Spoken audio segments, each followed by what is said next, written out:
doctor told me to tell you that he can make you normal. Just like he did to Johnny. See, Johnny, he used to hear voices.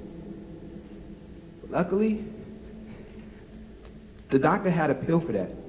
8 to be exact. 3 he prescribed for the voices he hears, and the rest was for the active side effects, one of which happens to include death.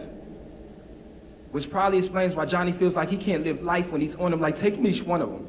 Was like shoving jaded swords of God's rejection, the chainsaw hated scripture down his asthmatic throat, then washing it down with a little self-hate made from homemade acid and Windex in an attempt to clear the glasses of a so-called confused soul, all in a pill. But Johnny would rather die being true to his imperfect self than to swallow, and no one understands that. They just label him suicidal and they send him to an asylum simply because he wants to be loved for himself, not the drug version everyone seems to want him to be like. See, Johnny, he used to write. Psychotic similes similar to Shakespearean beauties. His metaphors used to morph hearts and transform souls. Johnny was a poet that God created. His words were saviors. Therefore, they could walk on water and swim like only words God himself could aquatically whisper to his soul. That his poetry were like God's commandments that holy thunder boomed on stone tablets of his mind, which he later read to congregated crowds off the top of mountains built from mic stand stools and spotlights. That it was the poetry that made the corners of his mouth reach toward the North Star, leading the way for runaway smiles to escape and find a pool populated with perfected pronouns and punctuations and wait in those waters until children, made from currents of inspiration, could wash away the shackles that bound captive creative thoughts and frowns. Thoughtful words could be found set free from the sin of their slavery. Then he would sleep all day. Not because he was depressed, because he spent all night leading other minds to escape. See, Johnny was much more than the patient that had voices that no one heard, doctor. He was a poet that had a voice that everyone heard, but you decided you had a pill for that. Now, Johnny, he never hears voices shaped from God's perfected intentions.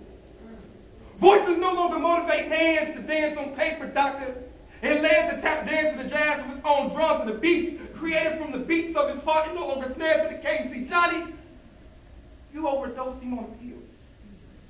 Combination of Valium, Seroquel, lithium. Doctor, tell me, what good is to no longer to have voices to hear when the prescription is to no longer be able to feel anything, doctor?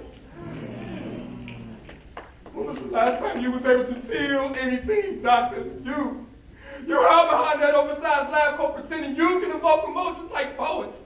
But does giving pills feel anything like having the crowd roar, refine the words, refine corrupt your in time to help you get your life back in line, and have a small voice inside whisper, well done. That sounds define. See, writing is life. Behind that false facade, you pretended to be God. You have decided you got the right to give it and take it away in a pill. The doctor told me to tell you that he can make you normal. That the little souls contained inside these colorful capsules can capture the pain of being you. And he can make it go away. And just a pill, he can heal you. He can finally make you beautiful by taking one of God's mistakes to make you away in just a pill. He can fix you.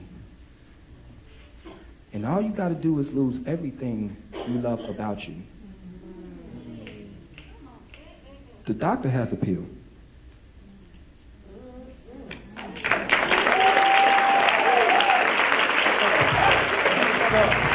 Clap it up for Ace Metaphor.